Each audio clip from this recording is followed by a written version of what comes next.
Hi everybody, it's a little bit early. I know I said about 8:30, it's only just beforehand. Just thought I'd come on live and just do a little bit of sharing with you.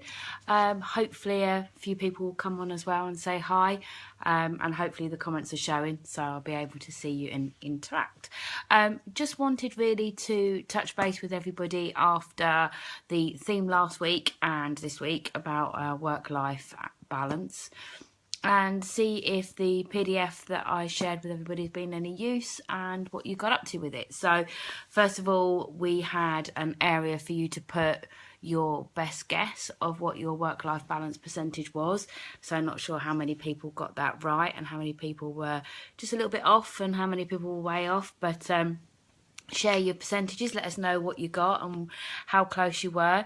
If you were about right with your guesses, and that's good, it shows that you kind of know where you're spending your time, where you're not spending your time, and if you know that you're spending too much time at work or whether or not you're spending more time at home than at work, it's fine.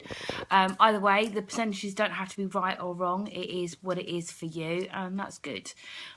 The next step was to then see how close that you were. So if you were way off and you were putting your percentages, say, as a 50-50 split, and then when you came to work it all out, you realised that actually you were spending 80% of your time at work, that's a little bit different, because then that's then showing that you're not realising where you're spending your time. So like within the document and with the Q&As I've had with people previously this week and last week, there's no right or wrong answer. It doesn't mean it has to be a 50-50 split, or it has to be a 60-40 split, or if you work from home it has to be an 80-20 split. It doesn't matter. Everybody is an individual, everybody is different, whether you've got children, whether you've got cats, whether or not you work evenings, whether or not you work as a nurse, whether or not you work from home, is going to have an influence in the amount of percentage time split. So you can't just sit here and say, right, well, your work-life balance is off kilter and tilted one way or the other if you've got a 60-40 split, because that might be exactly what you need and it might be perfect for you, which is great. That's what you're looking for. So there's no judgment, there's no kind of saying what's right or wrong. It was just for the main thing is that you know your percentages are right. So if you think you've got a 60-40 split and it's an 80-20, then there's somewhere you're spending more time than you realise, and that could be because it's either that you are unaware that you're spending that time. Hi Chris, thank you, lovely, for supporting me. It either means that you are not realising that you're spending far too much time in one place. It could be that you're working late and you don't realise that, and that is when it becomes a problem, because then that's when it starts to impact your home life. It could be that you are spending more time at home than at work. Maybe you've had a lot of time off sick, and if you don't realise that that's having an impact in your work life, then that's a problem. So what we asked you to do was to fill in one of these. It's all up backwards and other way around, wrong way around for there. And it showed that you should be looking at, for work, meetings, repetitive daily tasks, making sure you're taking a lunch break or having a break at some point, whether or not you're doing training or retraining, and obviously sorting out people's problems if you're in management. And that wheel was just a basic guide, just some ideas of what you could put on for your work life and your home life. Family, sleeping, obviously we all need to sleep, resting and relaxation, which is different to sleep. So relaxing and spending time resting shouldn't be under your sleep area. You should be able to have a good night's sleep and have time for yourself resting as well. So if you're putting rest under sleep, you're not getting enough time away to relax and just unwind and chill out. Health, diet and exercise I've put under one section, because usually they are kind of interlinked in some way, and socialising and having fun. That could be going for a walk with your dog, going out with the children, going down the pub. It could be anything that is what you like to do. So again, there's no right or wrong answer with that. So once you've kind of decided within that wheel which one you're going to go for, which ones are relevant to you, change the ones that aren't relevant to you, then what I wanted you to do was look at your time spent. So this is this table here, and just go through and put in percentages. So what you should have had is really kind of an even split between each of them. So you've got maybe 10% in each one, 15%, something like that. And that should be under both work and life. And hopefully what you then start to see is that you are splitting your day evenly, even your work day or your home section of your day evenly, in that you are, if you're at work 9 till 5, you've not spending 8 of those hours in meetings or 6 hours at lunch, that kind of idea. Then your next one was exactly the same table, only this one was under satisfaction. And what this one was for was just to see how happy you are with those percentages. So if you're spending 30% of your working day dealing with other people's problems, it might be that actually you're in management and that's what you're paid to do, in which case your satisfaction percentage should be 100%. You should be more than happy to do that because that's part of your job. If you're a supervisor and you're not in that area where you should be dealing with other people's problems all the time, then it might be something you're happy to do, but not necessarily satisfied doing all the time. So then that percentage would be lower and would sit maybe around 50%. And so what you start to see is in each area, whether or not it be work or home, the areas that you're most happy with or not happy with.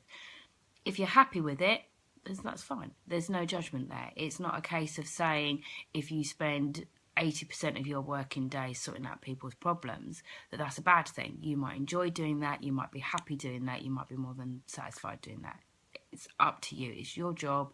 It's what you do. You know your thing. So it's whether or not you're happy with it. And that's the whole point with this work-life balance is it's not whether or not your husband's happy with your balance. It's not whether or not the kids are happy with your balance, whether your friend is happy with your balance. It's making sure that you're happy with it. Because at the end of the day, you're the one that's going to juggle these around, make sure they fit, and spend the time either at work or at home doing these things. So you've got to be more than happy with what you're doing. So following that was then looking at this one, which was your plan. And really this was for the people that have come with some percentages of areas that they're not happy with. So if under your lunch breaks you've put in there a 20%, that shows that you're not taking as much lunch time as you should be. And it might be it's the end of year, it could be the end of month, it could be reports are due, it could be appraisal time. That's fine if you can understand it or you can justify it and you can say, well, actually, I haven't taken lunch this week because I've had back-to-back meetings because we are recruiting at the moment. That's fine. If you're saying, oh, I can't remember the last time I've taken a lunch break, it's been months because my boss keeps telling me I need to do this and he keeps calling more meetings or she keeps putting lunches in. If your lunches have been taken up by somebody else, it's out of your control and it's ongoing, then you need to put within your plan a change. You need to look at a way of changing that. You cannot sustain that level of workload long term. So then what you want to be doing is looking at the area of change that you have on your list. So it might be meetings, it could be lunch breaks, it could be sorting out other people's issues, could be training. Maybe you've not done any training for a little while and it's something that you want to do. So what you then do in that first column is you put under the area of change for work and area of change for life in the second column is put one area. And the reason I've said one is because if you try to change all of those 5 areas, you're going to be spending so much time trying to change everything, you're not going to be satisfied with the changes and it's going to get too much and you're not going to be able to sustain it and you'll end up giving up on it way too early. So just pick one area to start with that you can comfortably change. So let's take, for instance, retraining and training. So it might be that actually within your job, you can't say the last time you had a course or was given some extra training in the job that you're doing. And it might be if you're in leadership, if you're in management, you could have been doing this job for years, you know what you're doing, but maybe you haven't done any updates. Maybe you haven't done some retraining recently. So under the area of change for work, you'd put your training section. And then what you have under that is 5 actions. You don't necessarily have to use all 5 of them, but you should be using at least 3. And then what you want to be doing is, under those actions, is putting down simple things that you can do to make that change. So under train or retraining, it could be research training that's available. It's a nice simple one. It could be email your boss and ask of this training, email the learning and development team, emailing the training team, emailing your human resources team, whoever it is that manages a training at your work. Drop them an email and say, look, do you know what, it was 2009 last time I had any training, I think I'm due some, or I'd like to have a go learning something new. Whatever it is that you want to do, but that's your first action. Then another action might be that you buy some books. Training doesn't have to be formal training, it doesn't have to be workshop training. It could be that you download a free ebook, it could be you go to the library and get a book, it could be that you go on Amazon and buy a book. Anything like that that you want to do. And by listing them down as actions, you're then taking some responsibility and giving yourself accountability. Each thing you want to change, really, if you're really putting the effort in, you should be able to find 5 things that you need to do to make that action happen and make it change. What I haven't done in this plan is put down some accountability around deadlines. It seemed a little bit harsh on your first one. What you want to start doing is looking at kind of saying, I'm going to do this and when I'm going to do it by. And we'll come to that probably in the next week or so, which is about taking responsibility, being accountable for your actions and your changes. And when you're setting yourself deadlines, making sure that they're achievable ones. So kind of setting smart goals, but without being that kind of in-depth. At the minute, for this PDF and for this plan, I wanted to keep it nice and simple, generally for people that are performance developing for the first time, or it's not something that you do very often. If you've got a bad work-life balance, the last thing you want is a great big document that you need to read and fill in and complete and all these tests and assessments that you need to do. You just won't do it. So what I wanted to do is make this nice and simple for you, just so that you could fill it in nice and quickly and know where you're going to go with it. What we'll then do over the next couple of weeks is start breaking those plans down into bigger deadlines and then getting you into a good place where you can change what you're doing. So that's where we are with the PDF. I wanted also to say a hello and a bit of a welcome to our new people. We've got just over 40 members now, which is really good within our first week. So hopefully the group's going to start to get bigger and people are going to be able to start really seeing what we can do. Hi Dawn, thank you for joining. What I'd like to do with the group is make it interactive, you know, not in your face. I'm not going to be on here every half hour kind of telling you what you should be doing to have a better world. Your work-life balance would be out of kilter if I did that. Really what I want to do is just create a nice place for professional people, people at work or people that are in owning their own businesses or have their jobs that way, and just give them a place where they can comfortably talk and share ideas. One of the things I notice with things on Facebook is you share something on Facebook about having a bad day and your team see it or your boss sees it, and then it's brought up and it's dragged up and it's thrown against you. This is going to be a nice, friendly place for you to be able to share your ideas, share your fears, and also hopefully get a little bit of free coaching, which everybody likes, don't they? So you can PM me if you want to keep it secret. Post on the wall. It doesn't just have to be my posts. I'm not that much of a control freak, although Chris might say something different. What I really want you to do is to be able to share on the wall anything that you want to share, any ideas, any kind of concerns or issues that you have, and I will be able to reply and offer some support.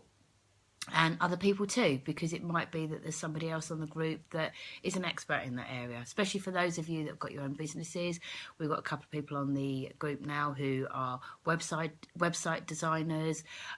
We've got some beauty therapists and hairdressers. So, you know, you've got your work ball coming up. I know that they'll be happy to help out, all of those kind of things. And then we can kind of create a nice sort of I don't want to say haven, it's a little bit fluffy, but a nice place for you to be able to share ideas and support each other.